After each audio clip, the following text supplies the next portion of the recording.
agenda briefly as he pushes Congress to act fast on tax reform.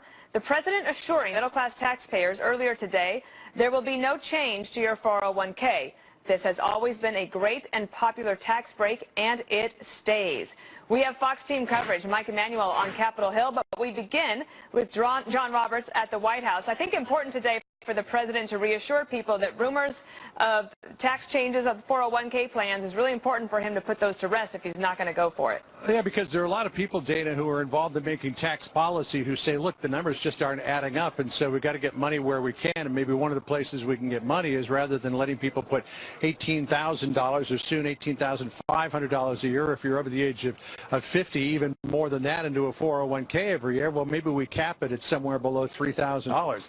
That sent a lot of shockwaves through the financial services market. Clearly, a lot of people who are saving for their retirement, and their 401k is a big piece of that, are looking at this saying, wait a minute, what's going on? So that's why the president was very quick to come out and say, nobody's going to touch your 401k. We believe that this is a big tax benefit to the middle class. And that's what the president is really selling here with tax reform, is benefits to the middle class, going so far as to say that if he enacts the corporate tax reduction from 35 to 20% and brings back a lot of the money that corporations are holding overseas for a small percentage of tax, that will give the average American household an additional $4,000 in their pocket in salary each and every year. So I don't think he's going to let anybody take aim at 401ks, at least not just yet, Dana. He's firing that shot across the bow very loudly. And the president saying that he is going to go to Singapore next year, which I think would be a nice, certainly a nice trip for the White House press corps, but an important relationship for the President of the United States. John, let me ask you about this morning. The widow of Sergeant LaDavid Johnson, who was killed in Niger, spoke out on Good Morning America. Yeah, and this was something I talked about last week, that we had heard from this member of Congress from Florida, Frederica Wilson. We had also heard from the aunt, who was Sergeant LaDavid Johnson's guardian as he was growing up after his mother died. The one person we hadn't heard from was Maisha Johnson. She was on Good Morning America with George Stephanopoulos this morning. Stephanopoulos asked her about the phone call. She immediately went to this idea, the controversial idea of what the president said, that her husband knew what he was getting into, but I guess it still hurts. She said that she found that to be very hurtful. Let's listen to what she said rather than listen to me about it. Listen here.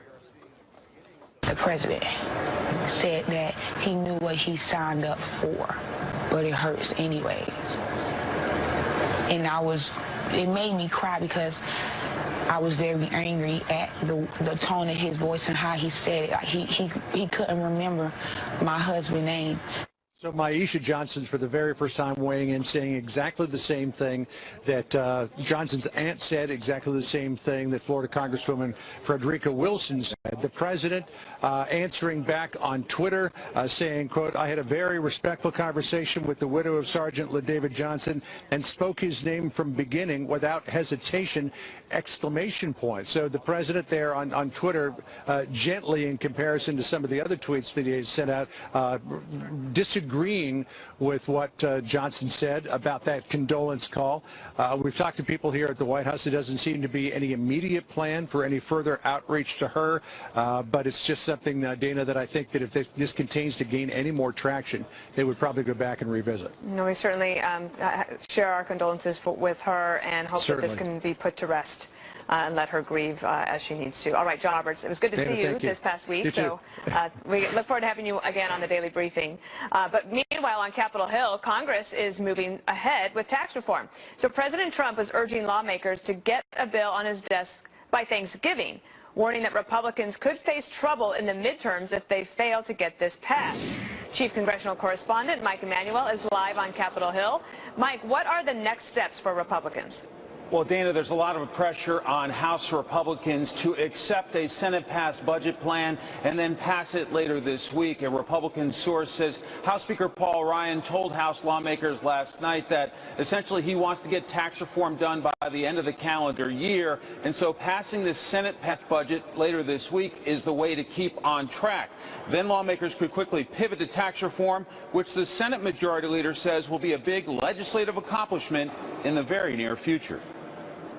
I can tell you what the overall goal is: middle-class tax relief, the stopping of job exportation because of our horrible business tax structure in this country, to get the country growing again. That, coupled with the regulatory changes the president's already implementing, we think give us a chance to achieve at least 3% growth. So you can expect the whip team in the House to go member to member to make sure that they are on board with getting this budget plan done later this week so they can move forward with tax reform. Democrats are noting that President Trump has said he would like some Democrat support for tax reform. So they are suggesting essentially taking up some ideas that they favor, such as one that would encourage businesses to invest in American workers.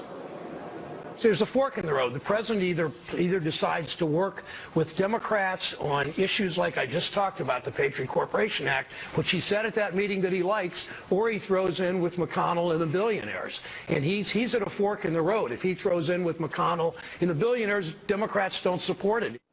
So you can see a bit of an effort there to try to divide the president from the Senate Majority Leader. Dana? All right, Mike, thank you so much. For more on this, let's bring in Fox News political editor Chris Starwalt, who joins me from Washington, D.C. Chris, this is getting to be now where you actually go from the theory of tax reform to the negotiation. And as we've already seen this morning, the president having to say, okay, wait, don't worry, I'm not going to do anything on your 401ks. This is where the rubber hits the road. There's a rule in newspaper corrections, back when there used to be a thing called newspapers. Or corrections. Or corrections. And that is, don't repeat the error. And what the president ended up doing today was calling attention to the fact that this was even part of discussion. And their alarm groweth as people say, wait, you'd cap contributions, the tax exemption for contributions 401ks at $2,400 a year. That's crazy. We can't have that. But what that tells us is how spread the field is right now for what the possibilities are here. You talked with both of your guests or two of your guests on Sunday about the question of adding another tax bracket for super rich people, a millionaire's tax. That's on the table. But so is a payroll tax cut for working poor. Because they had to figure out how to pay for it. And I asked OMB Director Mick Mulvaney if he thought anybody else would get on board. Let's listen to him. No chance. In fact, I've asked a couple of Democrats if they'd ever vote to lower the corporate tax rate, and they told me no, which is just bizarre, Dana, since they've supported themselves bills in the past. In fact, some Democrat-supported bills that Schumer's talked about, I think Ron Wyden talked about, that actually lowered the corporate tax rate. President Obama talked about lowering the corporate tax rate. Chris, do you really think that no Democrats would be able to get on board? Because it seems to me if they add a fourth tax bracket and they add, taxes for, call it a millionaire's tax, who wouldn't be able to support that on the Democratic side? That's what they've said they wanted. Any and all, as long as there are components in the legislation that they say are deal breakers for them. Look, I think that Trump can pull a couple of these Democrats. Joe Manchin's basically Trump. He's a Trump Democrat, Republican curious from West Virginia. You got the same story in Indiana. You got the same story in North Dakota. Yeah, there's going to be a few senators that might come on board to make up for a Republican defection or two. But in reality, the Republicans have to figure out what it is that they want to do. Do they want something that is a populist solution that they believe will do the most for low-income workers, for the forgotten men and women that Donald Trump talked about, or do they want to do something that is more in the normal conservative mode, which is designed to create greater economic growth? If they try to do both at the same time, they probably won't be able to pass it, and if they did, it won't work. Well, and it has a lot of, it does have a lot riding on it for politically speaking. I also spoke to Mitch McConnell yesterday about his feud with Steve Bannon. Listen to what he had to say. This is not about personalities. This is about achievement. And in order to make policy, you have to actually win the election. The kind of people that are supported by the element that you've just been referring to are specialists in defeating Republican candidates in November. And that's what this inter-party skirmish is about. So I think the Republicans on the merits believe tax reform are the right things to do for the economy. I think obviously the president thinks that. But is it also the right thing politically? Lindsey Graham had said last week, if we don't get tax reform done, we're going to lose in the midterms. Your thoughts? I love he calls them this element, like it is a group of hoodlum teenagers hanging out at a record store that they're not happy about.